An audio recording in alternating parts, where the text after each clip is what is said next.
Dans cette vidéo, nous allons voir l'une des figures qui occupe une place privilégiée dans la géométrie sacrée, et une des figures qu'un profane peut dessiner sans être initié à la géométrie sacrée, une figure dans laquelle le nombre d'or est omniprésent. Je veux parler bien sûr de l'étoile à 5 branches. Cette étoile est également appelée pentagramme, du grec penta qui veut dire 5 et gramma qui signifie mesure. Mais en raison du lien étroit qu'elle entretient avec le nombre d'or, elle porte aussi l'appellation étoile flamboyante. Comme nous l'avons vu dans la vidéo sur les triangles sacrés, on retrouve la présence du triangle d'argent entre chacune de ses branches, ainsi qu'à l'intérieur. De même pour le triangle d'or que l'on retrouve ici. Ici aussi, et encore ici pour chaque branche. Ceci s'explique parce que quel que soit le segment que l'on prend dans cette étoile, il est en rapport avec le nombre d'or. Par exemple, si nous considérons que cette portion fait une unité, nous avons alors le nombre d'or à ce niveau-là. De même que si on considère que cette portion fait une unité à son tour, nous retrouvons phi à ce niveau-là. Encore une fois, si on considère que cette portion fait à son tour une unité, nous retrouvons phi à ce niveau-là. C'est un cas unique en géométrie sacrée d'être en présence d'une forme géométrique dans laquelle nous retrouvons aussi souvent le nombre d'or. Parce que ces relevés s'appliquent bien sûr pour toutes les autres branches de cette étoile. Mais aussi et surtout parce qu'on trouve une progression de proportions qui sont toutes en relation avec le nombre d'or.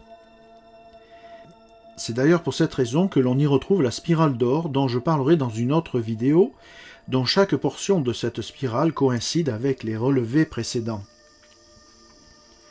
Toutes ces caractéristiques lui confèrent un pouvoir d'attraction tout à fait particulier et l'amènent à être porteuse de nombreuses informations qui agissent sur plusieurs dimensions à la fois. Par exemple, sur le plan arithmétique, le 5 tient une place prépondérante au sein de la série des nombres simples compris de 1 à 9. Situé à mi-chemin entre les 4 premiers et les 4 derniers, le 5 sert de charnière et de point d'équilibre entre tous ces chiffres élémentaires. À ce titre, il est considéré comme un nombre d'union qui dispense une énergie d'équilibre et d'harmonie. Il est à la frontière entre les nombres de la matière et ceux en relation avec le cosmos. Il marque la limite entre ce qui peut être accompli. Ce qui fait du 5 une véritable mesure de l'univers, tout en symbolisant la quintessence en toute chose et en manifestant la perfection absolue pleinement intégrée sur Terre. D'ailleurs, les bâtisseurs de cathédrales ne s'y trompaient pas puisque leur unité de mesure est directement issue de cette étoile à 5 branches. On retrouve d'ailleurs la présence du 5 dans la nature comme en témoigne la suite de Fibonacci, à travers de nombreuses fleurs comme l'encolie, le bouton d'or, le pied d'alouette, etc. Ou bien encore à travers les 5 pépins de la pomme et les 5 branches de l'étoile de mer. Chez l'être humain, comment ne pas faire le lien avec nos 5 doigts à chaque main et à chaque pied? Les 5 sens que sont l'ouïe, la vue, le toucher, le goût, l'odorat. Les 5 ouvertures au niveau de notre tête que sont nos 2 oreilles, nos 2 narines et la bouche. Ainsi que les 5 groupes de vertèbres que sont les cervicales, les dorsales, les lombaires, les sacrées et les coccygiennes. Nous retrouvons la présence du 5 aussi au niveau des principales typologies de la nature humaine, à savoir caucasoïde, mongoloïde, congoïde, capoïde et astraloïde. Enfin, on ne peut pas faire l'impasse sur les 5 éléments qui composent notre réalité, qui sont la terre, l'eau, le feu, l'air et l'éther. Éléments qui sont associés aux 5 solides de Platon avec le cube ou hexaèdre, l'icosaèdre, le tétraèdre, l'octaèdre et le dodécaèdre. La médecine chinoise repose aussi sur la loi des 5 éléments qui permettent à l'être humain de vivre en harmonie avec les forces de l'univers et d'être en bonne santé. mis à part que l'élément éther est remplacé ici par le métal. Sur le plan spirituel, le pentagramme est l'expression de l'être humain initié à cette connaissance d'unité et d'harmonie avec les 5 éléments. Il devient alors l'homme étoile qui incarne la lumière divine sur Terre. Comme le montre la spirale d'or qui s'inscrit dans cette étoile à 5 branches, cette étincelle divine ne demande qu'à grandir et à se déployer pleinement pour devenir flamboyante. Cette étoile symbolise le cœur de l'initié qui, par la connaissance de sa nature profonde, a pris la mesure de l'univers dans lequel il vit. « Connais-toi toi-même et tu connaîtras l'univers », affirmait Socrate. Pour cela, il est nécessaire d'aller à la rencontre de ces démons intérieurs, comme nous l'indique la présence de cette petite étoile centrale inversée qui s'inscrit parfaitement dans la plus grande. Le pentagramme droit signifie donc l'humain accompli et connecté à sa dimension divine, avec les 2 pieds sur terre et la tête connectée aux forces célestes, qui lui offrent la guidance et la clarté d'esprit nécessaires pour manifester toute sa sagesse et son discernement.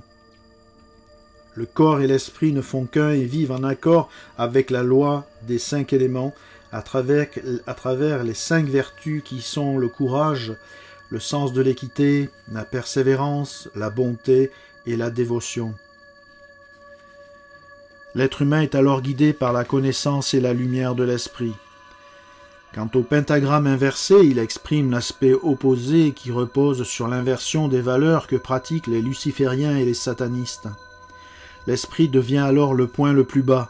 C'est le triomphe du matérialisme et des instincts les plus primaires au détriment de l'élévation de la conscience humaine à des valeurs plus élevées.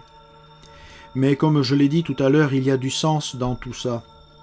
Car pour devenir un être spirituellement accompli, cette confrontation avec nos propres démons intérieurs, avec nos tendances à nous renier, à nous mentir, à nous juger, à nous couper des autres, etc., etc., cette confrontation est nécessaire pour à ce moment-là basculer consciemment dans le fait de reconnaître pleinement ce côté obscur qui est en chacun de nous et de faire le choix conscient de le maîtriser par la pratique de ces 5 vertus par exemple. Sans cela, l'enfer sur terre devient une réalité pour chacun. C'est en ce sens qu'un grand nombre d'écoles et traditions ésotériques ont eu recours à cette forme sacrée qui est très enseignante, afin d'éveiller la conscience des disciples à cette réalité intrinsèque et immuable de la nature humaine. Passons maintenant à quelque chose de plus basique, à savoir comment dessiner une étoile à 5 branches. Donc tout commence par le tracé des médianes qui va nous permettre de positionner un cercle de centre O et de rayon OA que nous reportons une fois sur lui-même au niveau du point A. Cela nous permet d'obtenir le point B sur la médiane horizontale. Ensuite, à partir de ce point B, nous allons tracer un arc de cercle de rayon BC. Cela nous donne le point D sur la médiane horizontale. Ensuite, nous allons tracer à partir du point C un arc de cercle de rayon CD qui va nous donner les points E et F sur le cercle de base. Et ensuite, il ne nous reste plus qu'à reporter une première fois cet arc de cercle, puis une seconde, une troisième, une quatrième et une dernière fois. Et grâce à cette forme étoilée arrondie, qui nous donne les 5 points, les 5 sommets de chaque branche, nous pouvons tracer cette étoile à 5 branches. Pour finir sur le sujet de cette étoile à 5 branches dite flamboyante, je dirais qu'elle incarne une certaine adaptabilité à toute épreuve qui induit une forme de sérénité et la confiance que tout peut être accompli, à la condition bien sûr de respecter cette loi d'unité des 5 éléments. Cette adaptabilité provient aussi du fait qu'elle possède en elle une grande capacité d'emboîtement qui n'a pas de limite. C'est en cela que cette étoile est aussi inspirante et qu'elle occupe une place tout à fait privilégiée au sein de la géométrie de l'univers.